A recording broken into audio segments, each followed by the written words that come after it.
Assalamualaikum warahmatullahi wabarakatuh.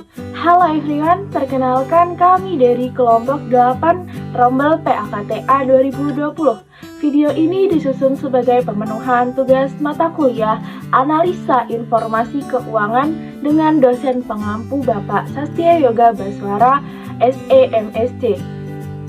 Sebelum memasuki materi, kami dari kelompok 8 akan memperkenalkan anggota kelompok terlebih dahulu. Yang pertama ada Dwi Putri Alianda dengan NIM 71014203001. Yang kedua ada Anissa Nur Aida dengan NIM 71014200314. Yang ketiga ada Ana Rafikoh dengan NIM 71014200332. Dan yang terakhir ada saya sendiri, Hikmah Dwi Afta dengan NIM 71014200349. Kami dari kelompok 8 akan membawakan materi tentang laporan keuangan performa 1 yang akan dibahas pada slide selanjutnya. Pengertian laporan keuangan performa. Laporan keuangan performa merupakan suatu laporan proyeksi keuangan yang secara formal untuk mencerminkan transaksi yang direncanakan pada satu periode tertentu. Laporan performa ialah salah satu komponen penting dari sebuah rencana bisnis. Karena laporan keuangan performa ini dapat digunakan untuk memperkirakan profitabilitas dan kondisi keuangan suatu perusahaan di masa yang akan datang. Menurut Falihatun dan Putri N pada tahun 2007, laporan keuangan performa merupakan suatu teknik untuk memproyeksikan kondisi keuangan untuk masa yang akan datang. Selanjutnya ada kegunaan proforma bagi manajemen, yaitu yang pertama, membuat proyeksi penjualan dan budget biaya dan penghasilan yang berbeda. Yang kedua, mengubah data tersebut menjadi proyeksi cash flow. Dan yang ketiga ada menghitung analisa rasio dan membandingkan proyeksi yang satu dengan yang lainnya seperti perusahaan yang kita bandingkan. Dan yang terakhir ada memeriksa keputusan yang akan diambil baik mengenai marketing, produk, research, dan pengembangan. Oke, selanjutnya ada penyusunan laporan keuangan proforma. Penyusunan laporan keuangan proforma memerlukan banyak asumsi seperti tingkat pertumbuhan penjualan, perilaku biaya dari sejumlah pos rekening, tingkat investasi pada modal kerja, dan aktiva tetap dan lain-lainnya. Manajemen ingin melihat sensitivitas laporan keuangan proforma terhadap perubahan-perubahan asumsi terhadap laporan keuangan proforma. Menurut Senjaja dan Barlian tahun 2003, 173, pada laporan keuangan proforma terdiri dari dua susunan laporan keuangan sebagai berikut. Yang pertama adalah laporan laba rugi performa. Dalam menyiapkan laporan laba rugi performa, pertama-tama penjualan per bulan harus dihitung, riset pemasaran, penjualan industri, dan sejumlah pengalaman percobaan dapat memberikan dasar untuk angka-angka ini. Teknik ramalan seperti survei tujuan pembeli, gabungan dari pendapat tim penjual, pendapat ahli, atau rangkaian waktu dapat digunakan untuk memproyeksikan penjualan. Laporan laba rugi performa memberikan sebuah perkiraan penjualan pada tahun pertama berdasarkan bulan. Arus kas tidak sama dengan keuntungan. Arus kas mencerminkan perbedaan antara kas yang diterima secara aktual dan pengeluaran-pengeluaran kas. Laporan laba rugi performa hanya akan mencerminkan biaya aktual dari barang-barang yang dijual sebagai biaya langsung.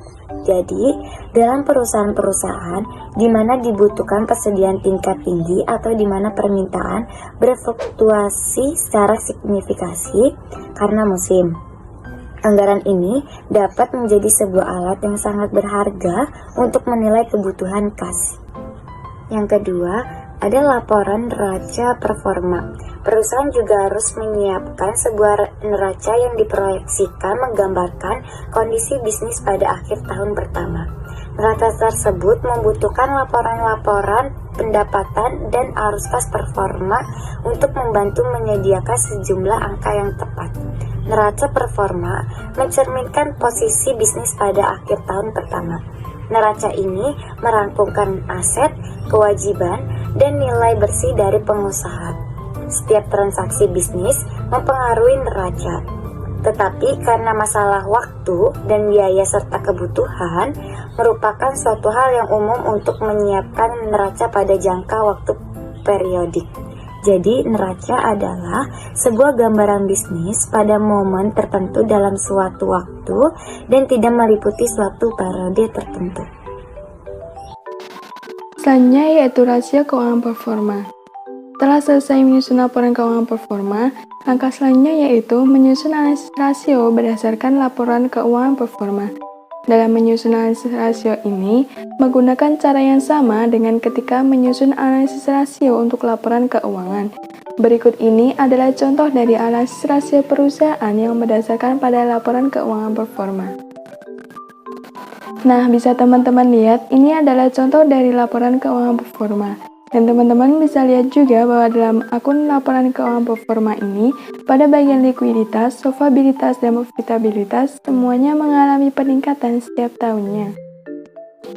Berdasarkan dari contoh laporan keuangan performa tadi, didapatkan hasil analisis rasio sebagai berikut, yakni pada rasio profitabilitas, perusahaan diproyeksikan akan meningkat sesuai dengan peningkatan ROA atau Return on Asset dan ROE atau Return on Equity.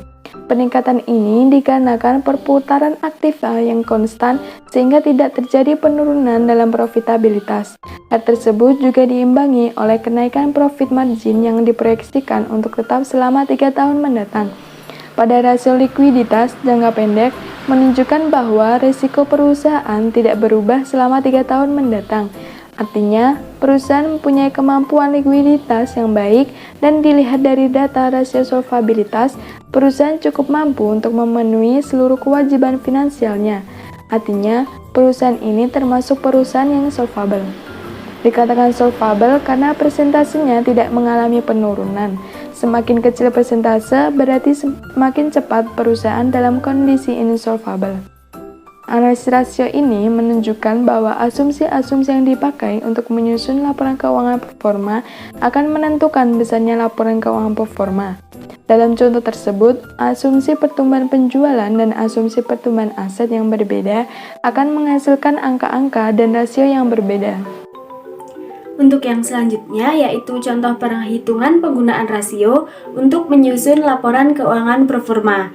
Seperti yang sudah tercantum pada tabel, rasio perusahaan tahun sebelumnya yaitu financial leverage sebesar 0,5, asset tes rasio sebesar 1,5, asset turnover sebesar 2, collection period sebesar 36 hari, gross profit margin sebesar 40%, inventory turnover sebesar 8, modal saham sebesar 40 juta, dan saldo laba ditahan 36 juta. Dengan catatan, semua kewajiban merupakan kewajiban lancar, penjualan adalah penjualan kredit sebelumnya, dan diasumsikan 1 tahun sama dengan 360 hari. Berdasarkan data tersebut, maka diperoleh perhitungan sebagai berikut. Yang pertama yaitu besarnya kewajiban dengan mengalihkan financial leverage sebesar 0,5 dengan total ekuitas sebesar 76 juta yang didapat dari 40 juta modal saham dan 36 juta laba ditahan. Maka besarnya kewajiban yaitu sebesar 38 juta. Untuk yang kedua yaitu total aktiva dengan menjumlahkan kewajiban sebesar 38 juta dengan ekuitas sebesar 76 juta, maka didapatkan hasil total aktiva yaitu 114 juta. Untuk yang ketiga yaitu kas dan piutang yang diperoleh dari aset tes rasio sebesar 1,5 dikali kewajiban sebesar 38 juta, maka diperoleh hasil 57 juta. Untuk yang keempat yaitu penjualan yang diperoleh dari aset turnover sebesar 2 dikali total aktiva sebesar 114 juta, maka diperoleh hasil penjualan 228 juta. Untuk yang kelima yaitu piutang yang diperoleh dari collection period dibagi penjualan dibagi 360, yaitu 36 dikali 228 juta dibagi 360, maka diperoleh hasil piutang yaitu Rp22.800.000. Untuk yang keenam yaitu kas, diperoleh dari kas dan piutang sebesar 57 juta dikurangi dengan piutang sebesar Rp22.800.000, maka diperoleh kas sebesar Rp34.200.000. Untuk yang ketujuh yaitu laba kotor, yang diperoleh dari gross profit margin sebesar 40% dikali penjualan sebesar 228 juta, maka diperoleh hasil laba kotor sebesar Rp91.200.000. Untuk yang kedelapan yaitu harga pokok penjualan, yang diperoleh dari penjualan sebesar 228 juta dikurangi laba kotor sebesar Rp91.200.000, maka besarnya HPP yaitu Rp136.800.000. Selanjutnya yang kesembilan yaitu persediaan, diperoleh dari harga pokok penjualan sebesar Rp136.800.000 dibagi inventory turnover sebesar 8, maka persediaan sebesar Rp17.100.000. Untuk yang ke-10 yaitu aktiva tetap, yang diperoleh dari total aktiva dikurangi kas ditambah piutang dan ditambah persediaan sebesar 114 juta dikurangi 34.200 ditambah 22.800 ditambah 17.100, maka besar aktiva tetap yaitu Rp39.900.000. Berdasarkan hasil perhitungan dari sebelumnya, dapat kita susun hasil laporan keuangan proforma. Yang pertama adalah laporan keuangan neraca proforma. Dengan susunan aktiva, yang pertama ada kas sebesar Rp34.200.000. Yang kedua ada piutang sebesar Rp22.800.000. Yang ketiga ada persediaan sejumlah Rp17.100.000. Yang keempat ada aktiva tetap sejumlah Rp39.900.000 dan total aktiva sebesar Rp114.000.000. Selanjutnya ada kewajiban dengan hutang sejumlah 38 juta dan total kewajiban sejumlah 38 juta. Dan yang ketiga ada ekuitas dengan modal saham sejumlah 40 juta, laba ditahan sebesar 36 juta dan total ekuitas jadi sebesar 76 juta. Selanjutnya terdapat laporan laba rugi dengan jumlah penjualan sebesar 228 juta. Yang kedua terdapat harga pokok penjualan atau HPP dengan jumlah Rp136.800.000 dan yang ketiga ada laba kotor dengan jumlah Rp91.200.000. Baik, cukup sekian penyampaian materi dari kelompok 8.